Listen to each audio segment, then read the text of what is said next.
오늘의 사연 시작합니다. 안녕하세요. 요즘 고민이 많은 50대 중반 남성입니다. 어쩌다가 저에게 이런 일이 일어났는지 골치가 정말 아프네요. 제 가장 큰 고민은 회사 후배의 와이프입니다. 매일같이 만나고 싶다고 연락을 해오는데 정말이지 어떻게 해야 할지 모르겠습니다. 눈 딱 감고 몇 번 만나서 몸정 나누었는데 계속 무섭게 집착을 해대니 이걸 어떻게 떼어내야 할지 아니면 그냥 만나야 할지 싶네요. 제가 다니는 회사는 작은 중소기업입니다. 중소기업이라고 하더라도 사무실에 앉아있는 사람은 몇안돼요. 대부분 생산직이고 이래저래 사람들도 많이 바뀌는 곳이라서 사무실에 딱 자리 잡고 앉아있는 사람은 손가락 개수 조금 넘네요. 그래서 돈독한 가족 같은 회사의 분위기를 강조하면서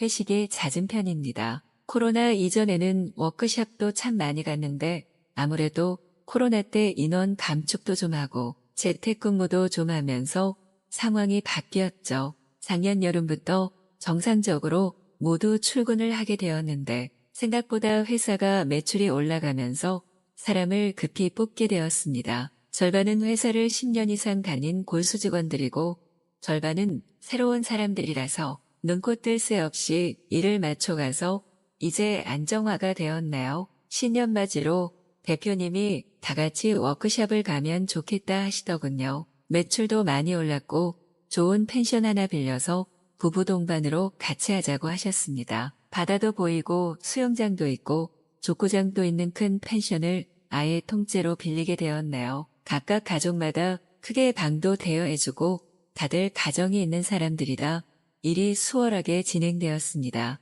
다들 단합대회처럼 작은 체육대회도 하고 맛있게 고기도 구워 먹고 술도 먹으니 얼큰하게들 취했습니다. 그중에서 저랑 같이 7년 정도 일한 팀원 녀석이 하나 있는데 술이 좀 약한 편입니다. 와이프는 술을 그렇게 잘 마신다는데 본인은 간이 약해서 그런가 모르겠다면서 영양제도 열심히 챙겨 먹으면서 힘들어 하더군요. 먼저 들여보내고 와이프분은 다른 분들과 같이 어울리면서 자리를 지키고 있었습니다. 급하게 전화 통화할 일이 생겨서 길게 전화를 하고 오니까 남은 사람들이 별로 없더군요. 제 와이프도 술을 그다지 좋아하는 사람이 아니라 피곤하다면서 먼저 들어가서 자고 있었고 자리에는 그 팀원의 와이프와 두세 명 정도 남아 있었습니다. 전화를 하고 와서 정신이 말짱해진 상태로 다시 마시기 시작했더니 다들 좀 힘들어하는 것 같길래 그럼 얼른 정리하자고 했죠. 그냥 치우라고 두고 들어갈까 했는데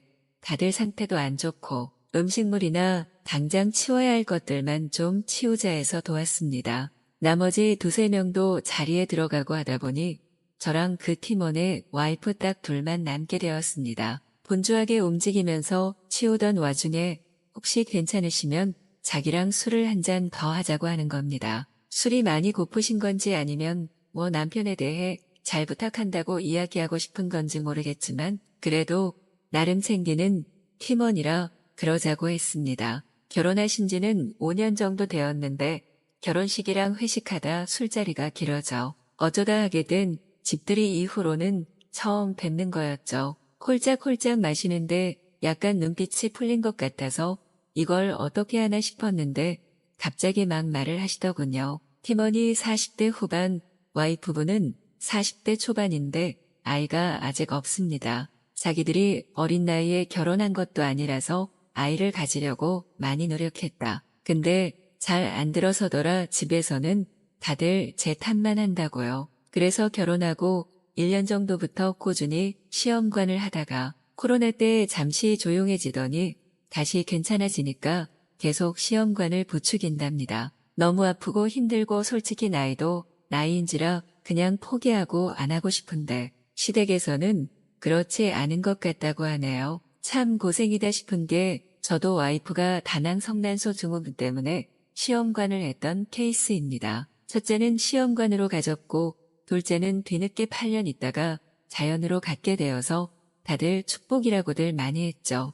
자연스럽게 생기기도 하니까 너무 걱정하지 마라 이야기를 했는데 남편의 정자수가 부족하다느니 별 이야기를 다 하더군요. 참 이야기를 그 친구가 혹시나 알게 되면 낙심할 것 같은데 술 취하셔서 하는 이야기겠거니 그냥 들었습니다. 저도 술 기운이 좀 올라오기도 했겠다. 몸을 베베 꼬면서 야릇한 눈빛을 보내는 그 분위기를 모르지 않았기도 했고요. 안 된다고 생각은 했지만 저렇게까지 눈치를 보내는데 거부하는 것도 남자가 아니지 않습니까? 갑자기 옆으로 와서 앉더니 남편은 그런 것도 하나 막아주지 못하고 시댁에서는 계속 눈치를 주니 너무 힘들다고 합니다. 그러면서 남편도 자꾸 그 시기에 맞춰서만 하려고 하고 부부관계가 너무 소원해져서 요즘 외롭다고 측은한 눈길을 보내더군요. 대놓고 유혹을 하는데 에라 모르겠다 싶어서 키스도 하고 주무르면서 몰래 차에서 뜨거운 시간을 갖게 되었습니다. 그러고 나서 아침에도 저를 보면서 배시시 웃는데 하룻밤에 불장난인 줄 알았던 게 아니었던 겁니다. 남편 핸드폰에서 찾았다고 하면서 낯선 번호로 연락이어서 받아보니 그 와이프분이더군요. 너무 좋았다면서 또 만나고 싶다고 해서 불끈불끈한 마음에 몇 번 만났습니다. 술자리도 갔고 잠자리도 갔고 그냥 그러다가 말겠거니 생각했던 게 문제였습니다. 갈수록 더 적극적이고 대범한 걸 원하더니 어느 날은 자기 남편 야근시키고 놀러오라더군요. 이건 진짜 아니다 싶어서 거리를 두려고 했습니다. 그냥 좀 가볍게 만나는 거면 모를까. 이렇게까지 가슴 졸이면서 만날 사이도 아니고요. 그냥 가끔 가다가 만나서 서로 외로움이나 달래주는 사이였다면 딱 좋았을 것을 선을 자꾸 넘으려고 하시더라고요. 처음에는 그런 적극적인 모습에서 매력을 많이 느꼈습니다. 나이도 그렇지만 와이프와는 오랜 연애 후에 결혼을 하게 돼서 그런지 와이프의 갱년기 이후에 부부관계가 소원했거든요. 원래도 그렇게 적극적이고 먼저 유혹하는 스타일이 아니라 제가 대부분 원해서 하는 편이 훨씬 많았고요. 그러다 보니 여자가 이렇게까지 대놓고 들이대는데 제가 매력적으로 느끼지 않을 수 있나요? 뜨겁게 잠자리 몇 번 갔고 그냥 어쩌다 가끔 만나는 사이가 될 줄 알았건만 점점 원하는 횟수가 많아집니다. 남편이 그동안 안아주지 않아서 그렇다고 하는데 정말 곤란하고 이제는 부담스럽습니다. 만나면 집에 안 보내주려고 하는 것도 불편하고 팀원이 말하길 요즘 와이프가 늦게 들어오고 아이도 안 가지려고 한다는 고민을 들어서 그런지 더 마음이 불편합니다. 남편이 너를 많이 사랑한다. 매일 얼굴 부딪히니까 좀 불편하다. 이야기를 해도 그저 야릇한 미소만 자꾸 보내네요. 어떻게 해야 자연스럽게 떼어낼 수 있을까요? 남자의 본능으로 저질렀던 일 때문에 이렇게 고민이 될지 몰랐네요. 내일도 얼굴 봐야 하는데 정말 마음이 불편합니다. 오죽하면 퇴직 시기를 앞당겨야 하나 고민까지 하고 있습니다.